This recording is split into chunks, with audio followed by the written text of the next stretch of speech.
வணக்கம். அம்மனுடைய அனுகிரகம் கிடைக்கணும். ஆடி மாதத்தின் சிறப்புகள் தான். 17/7/2025 வியாழக்கிழமை வருது. ஆடி 1. அடுத்த நாளே முதல் வெள்ளிக்கிழமையும் வருது. ஸோ குருவுக்கும் படைச்ச பிரம்மாவுக்கும் உரிய வியாழக்கிழமையில வருது ரொம்ப விசேஷமானது. ஸோ நம்ம வீட்டில் கலசம் வச்சு வழிபடலாம்.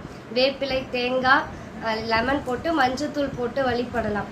வச்சது குலதெய்வத்தை முதல்ல ஆகர்ஷணம் பண்ணி குலதெய்வத்தை நினச்சி இந்த ஆடி மாதத்தில் நல்ல அனுகிரகம் கிடைக்கணும், அம்மனுடைய அருள் கிடைக்கணும் அப்படின்னு சொல்லி வேண்டிட்டு அதுக்கப்புறம் அம்மனுக்குரிய மந்திரங்கள், போற்றி இதெல்லாம் நம்ம தமிழ்லேயே சொல்லி வழிபடலாம்.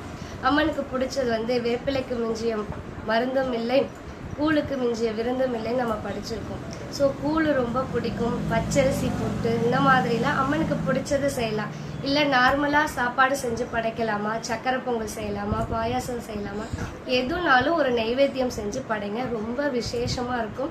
அம்மன் இந்த ஆடி மாதம் முழுவதுமே சந்தோஷமாக இருப்பாங்க. காலையில் படைக்கிற நேரம்னு பார்த்தீங்கன்னா 5 மணிலேருந்து 6 மணி. அந்த அடுத்த டைம் 8 மணிலேருந்து 10:20. மதிய வேலைன்னு பார்த்தீங்கன்னா 12 மணி முதல் 1:20 வரை.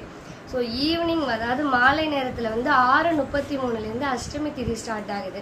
ஸோ காலையில் பண்ண முடியாதவங்க ஈவினிங் பண்ணலாம். கோயிலுக்கு போய் வழிபடலாம்.